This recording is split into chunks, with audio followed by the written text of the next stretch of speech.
What we saw down here today is pure evil. 16 children found in unimaginable conditions. Most of our livestock was kept in better conditions than the children.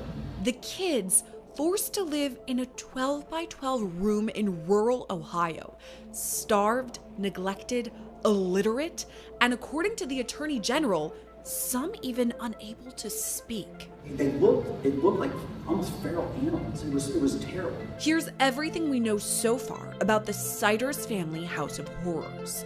This is Scandal, presented by Law. I need you to understand something right now. Those children were found covered in bugs. Some of them couldn't even speak. The 18-year-old couldn't spell her own name. And here's what kills me.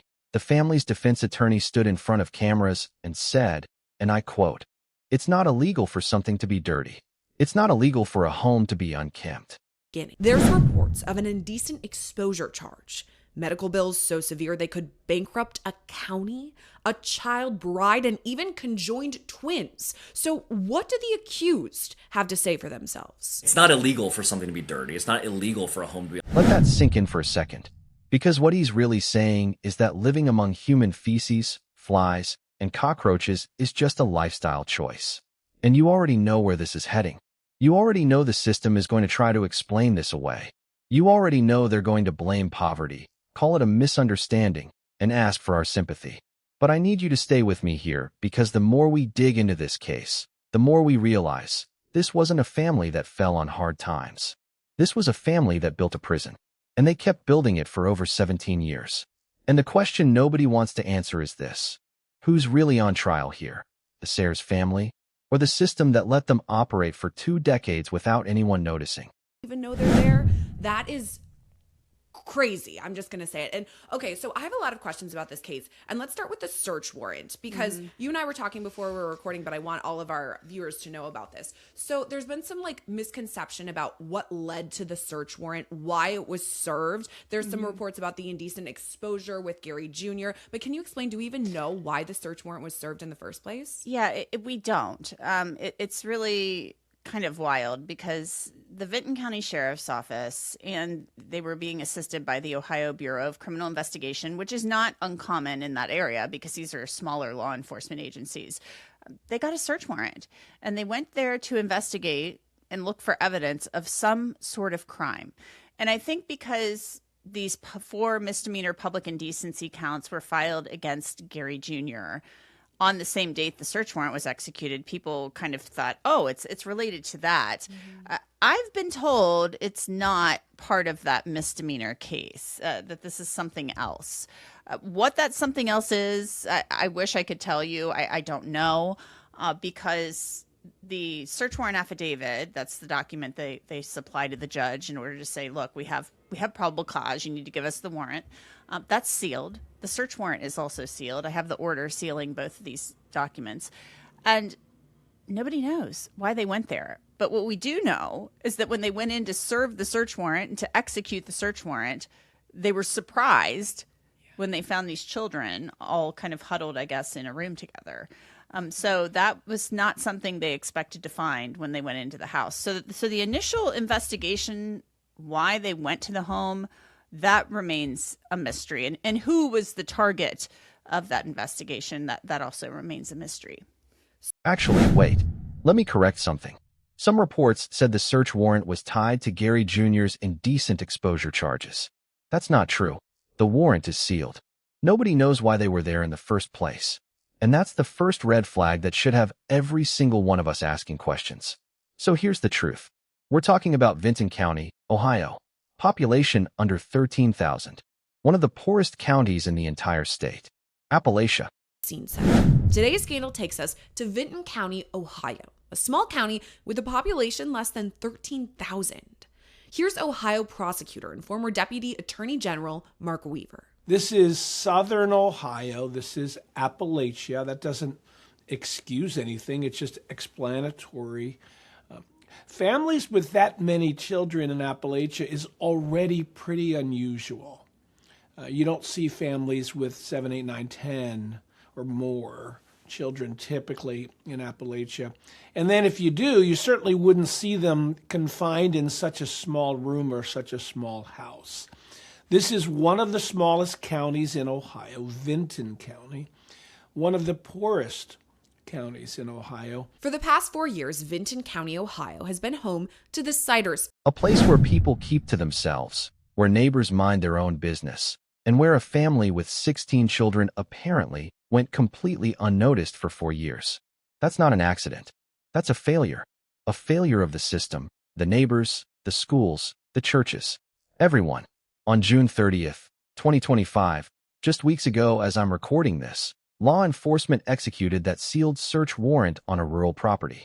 all we know is that they were there to serve a search warrant and came across a scene no one expected. I've been doing these types of cases for a long time. I spent a big portion of my career dedicated to prosecuting these types of cases, and I can tell you this is pure evil. What we saw down here today is pure evil, and I have to commend the deputies from the Vinton County Sheriff's Office and our agents from Ohio BCI and I, who went into really kind of one of the worst environments that I've seen in my career, and were there for those children in their time of need. Inside the home, first responders found a 12 by 12 room, home to 16 children, ages ranging from 1.5 to 18.5.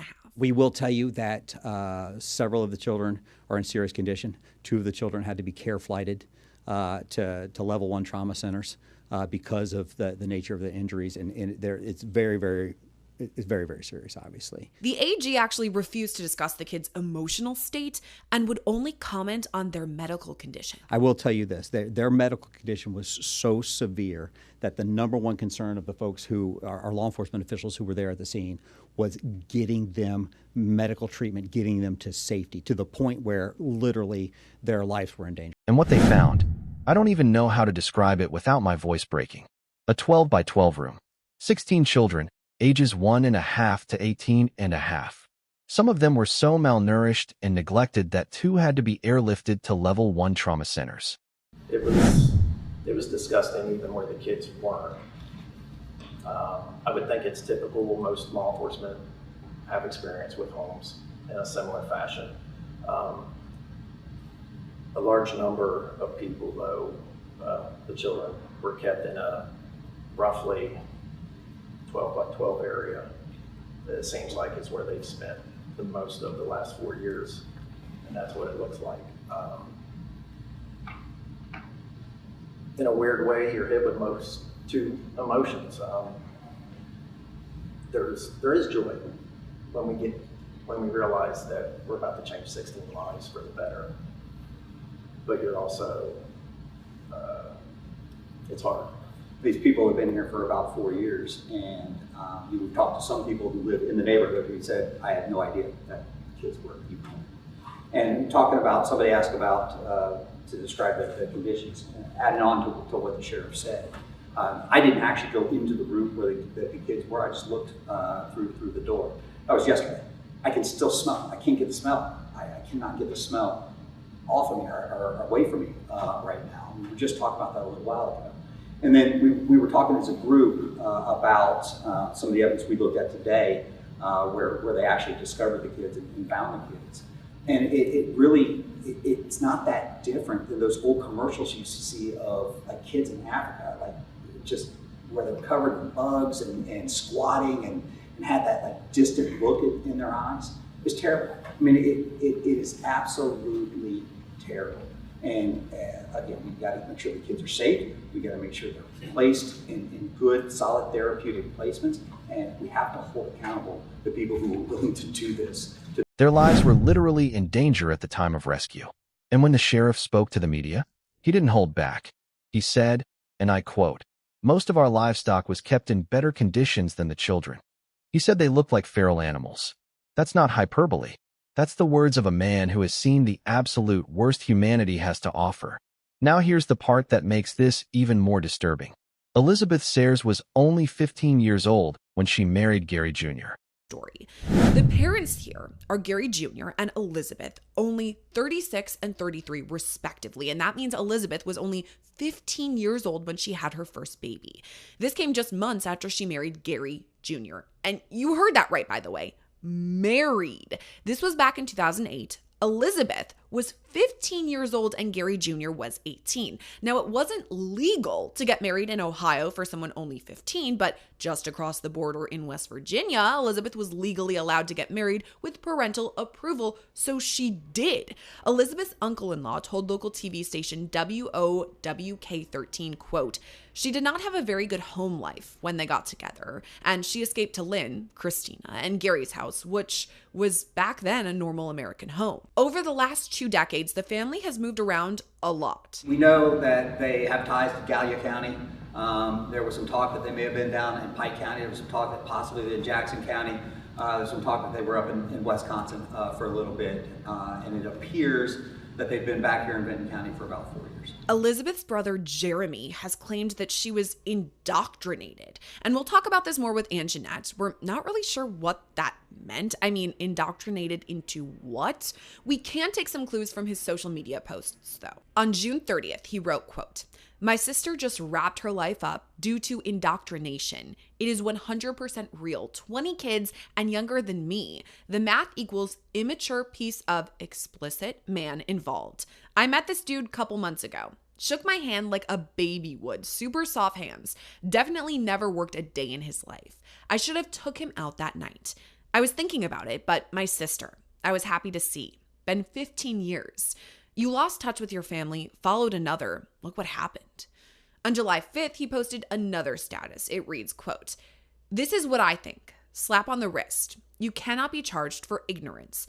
The horror stories is not true. Nothing is true. My sister and her husband really did do their best to their IQ. Allowance is the one to blame. Low IQ, getting that money.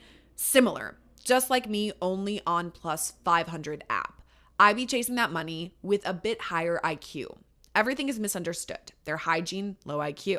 The man of the house is responsible, at most. He is the leader, leading followers. That's what I..." He was 18. They had to cross state lines into West Virginia because Ohio law wouldn't allow it. And she's been having children almost every single year since 2008. Let me put that into perspective for you. She had children in 2008, 2009, 2011, 2012, 2013, 2014, 2016, 2017, 2019, 2020, 2022, 2024, and 2025. Twins in 2022, Bailey and Faith, were born conjoined and died of natural causes. And there may have been stillbirths we don't even know about yet. Just stop and think about that. A 33-year-old woman who has spent her entire adult life pregnant. Her body, her health, her mind, all of it consumed by a cycle that never stopped. And you know, just like I know, that this isn't normal. This isn't a simple case of poverty. This is something else entirely. Her brother, Jeremy, took to social media and claimed she was indoctrinated.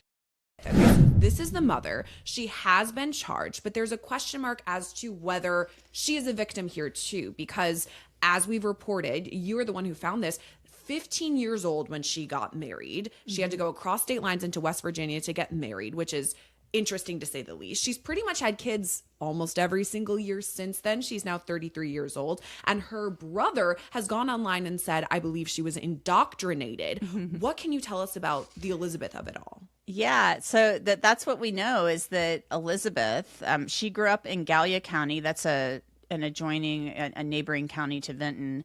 And again, a county that's in Appalachia that is rural. It's not a wealthy county. But she grew up in a family. It's my understanding she met Gary Jr. and his family. They were all living in the same mobile home park years ago.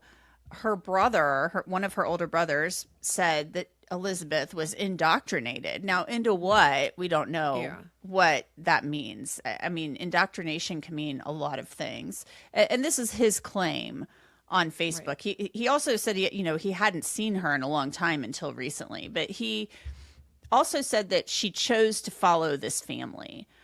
So it appears that Elizabeth got pregnant, married Gary Jr. in West Virginia when she was 15. He was 18. She had a baby a short time later. She was pregnant when they got married. And then, she had babies almost every year since. So what she was allegedly indoctrinated into, according to her brother, I don't know. There's been another Cers family member who's spoken out and said that he was of the understanding that Elizabeth didn't have a great home life back then. Yeah. I don't know. It's just, I have a lot of questions because I just know if I were 15 and I went to my mom and said, I want to marry somebody, she would say, have you lost your mind? Crazy? You're not marrying anybody. You will be, I would have been under my mom's thumb. There's no way I would have been marrying somebody at age 15, 16, 17. I mean, right. It just wouldn't have happened. I think there are a lot of questions about what was going on back then with all of that. And then why her family hasn't seen her, it sounds like, until somewhat recently. It's very strange. He said, and I quote, "My sister just wrapped her life up due to indoctrination. It is 100% real. 20 kids and younger than me. The math equals immature piece of explicit man involved." He also said he hadn't seen her in 15 years. 15 years. Her own brother didn't see her. Now let's talk about the parents. Gary Sr., 73, and Christina, 67. She goes by Lynn. The defense is already painting them as elderly, frail, unable to understand what was happening. Gary Sr. had to be released on an O bond, no cash required, because his medical care was going to bankrupt the county. That's not the only medical expense the county could face. His medical care could potentially bankrupt Vinton County. This was a new update just this week when Gary Sr. was given bond and taken to the hospital. Gary Cers Sr., the older Gary Cers, was provided with a bond today, an OR bond. Let me explain the circumstances around that. First, let me stress, the community is not at risk because of this bond. Yesterday, as you all know, the cases were scheduled for preliminary hearing. During the transport, Mr. Cers fell and had a medical issue that required treatment and assessment. O'Glennis Hospital was where he was taken, and it was determined at that point upon some tests that O'Glennis did that Mr. Cers Sr. has a serious medical condition that requires specialized care in a hospital outside of this area. Practically, and I don't know if you folks know this or not, but when defendants are housed in county jails, it is the county's responsibility to pay for the medical care. Prisons are for defendants who have been convicted. Then the state pays for it. But he's still an innocent man that has not been convicted yet. So the county was going to be on the hook for his medical care. And again, based on the information that we were provided, his medical care could potentially bankrupt Vinton County. We were not going to put that burden also on our local taxpayers. That's what the prosecutor said. His medical care could potentially bankrupt Vinton County. So they let him go. The 73-year-old man who lived in a house where children were covered in bugs and feces is now receiving specialized care at taxpayer expense while the investigation continues. And you know what his attorney said? He said the Attorney General's comments were beyond disingenuous. He said they're trying to criminalize poverty. That he has limited mobility. My understanding is that he had difficulty hearing. It also seemed that he had difficulty understanding the judge. So I have some of the same concerns that anyone else might have looking at a person whose competence might be in question. As anyone who knows anything about the law knows, the very first step is to ensure that your client is competent. You can't move forward otherwise. So one of the basic tenets of my criminal defense of Mr. Cers is going to make sure that he's competent to even stand trial, let alone any of the other defenses we might raise.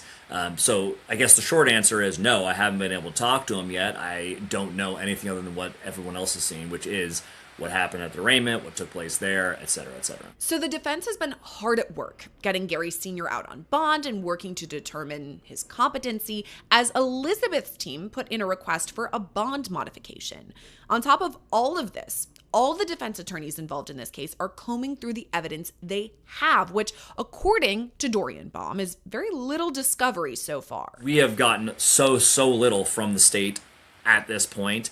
As has been reported, we've already filed for discovery. We're asking for the state to provide it to us. I've had some minimal communications with the state, but from what I've seen, to be perfectly blunt, when I see a press conference where the state AG is making these hyperbolic, extravagant statements about what he saw, where the sheriff is talking about livestock, is just simply, it's beyond disingenuous, frankly.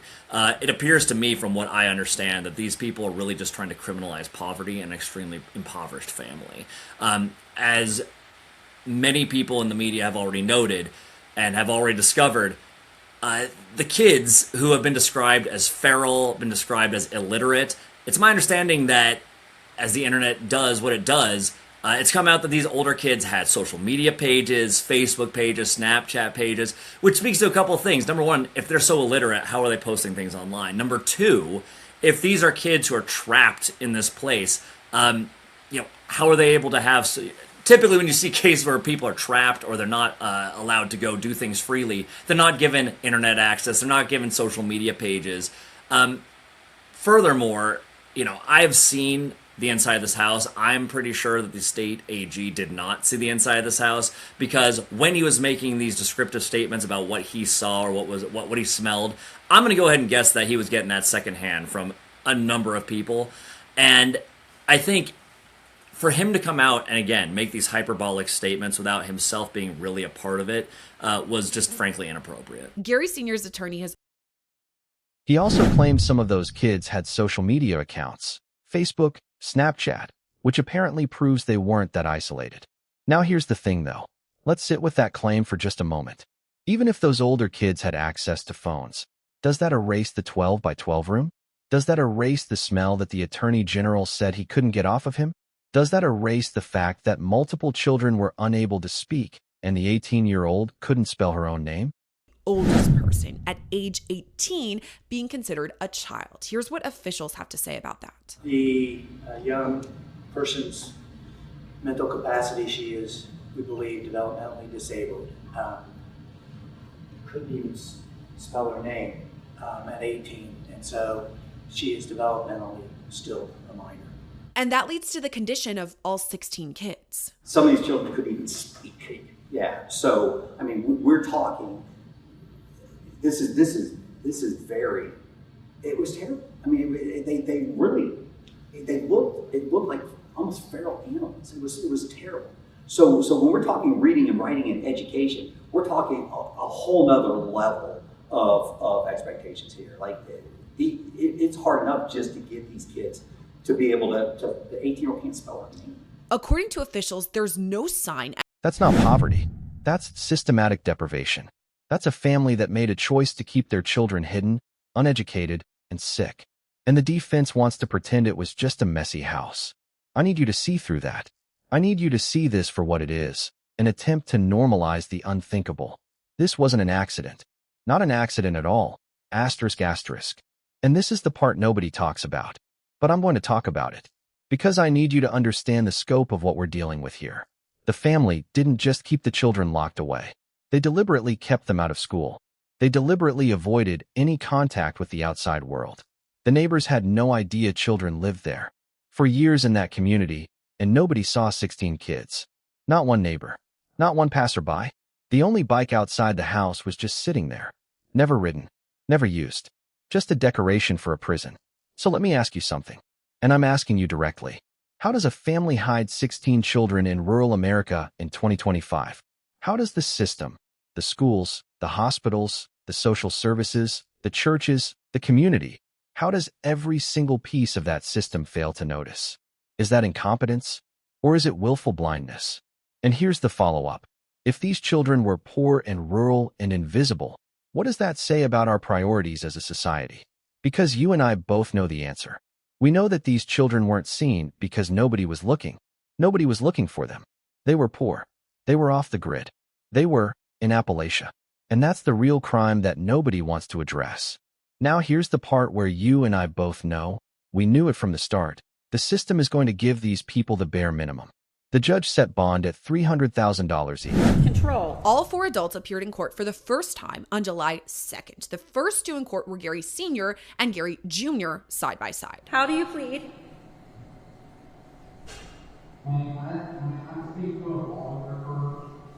Yes, I will enter a not guilty plea for you at this time then, and you can confer with counsel. Okay? Mr. Cers, would you like me to enter a not guilty plea for you as well?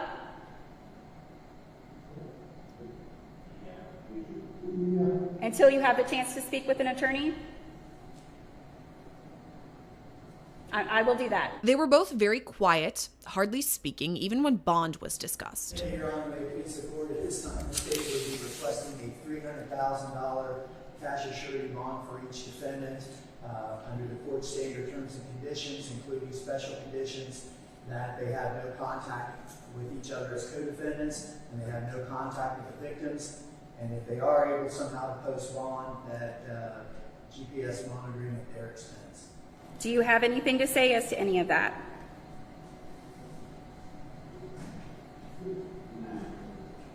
All right, I will grant the state's request then. It will be a $300,000 cash or surety bond. That's not enough.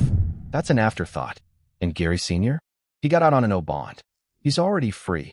Well, free in the sense that he's in a hospital, but he's not in jail. The county didn't want to pay his medical bills, so they released him. That's the system protecting itself over protecting the victims. And the victims? The children? They've been placed in foster care. But do you realize how hard it is to place 16 children in a county of 13,000 people?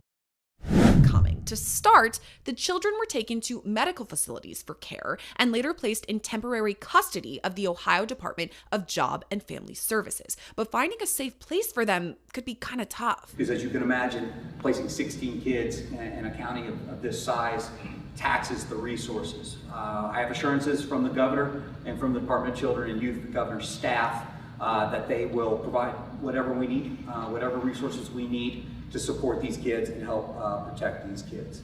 Do you realize the strain that puts on social services that were already overstretched?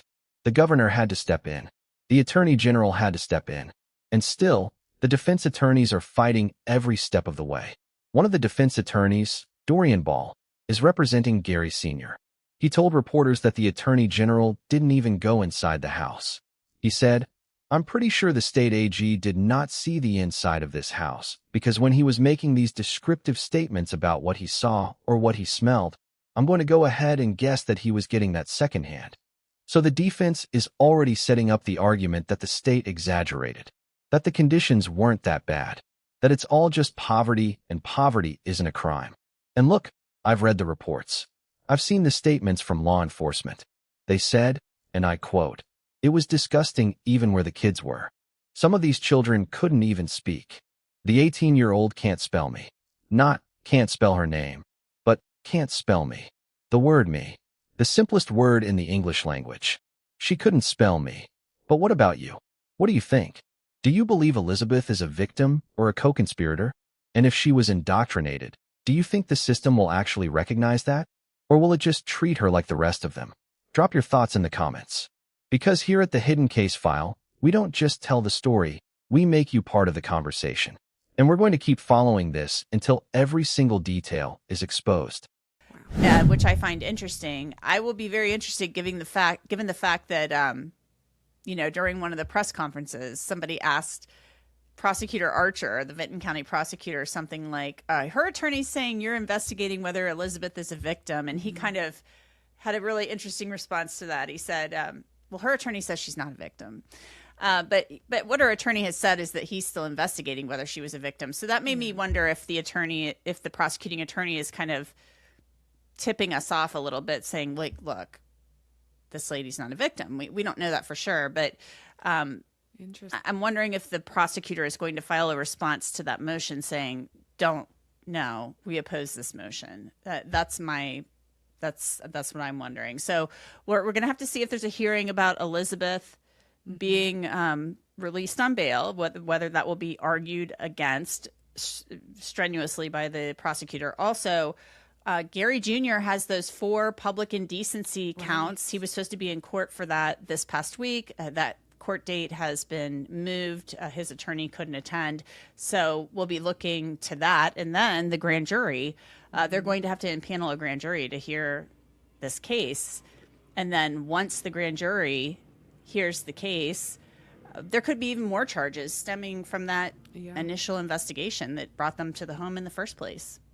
So I think the bottom line here is we're still so early on. I mean, thankfully, these kids were rescued. They were treated. They're now in a safe place. But to your point, we haven't even had a grand jury convened yet. There's still... If you're as outraged as I am, hit that like button. Share this video with someone who needs to know the truth. And subscribe to the Hidden Case File, because we're not done. We're never done. We'll see you in the next one.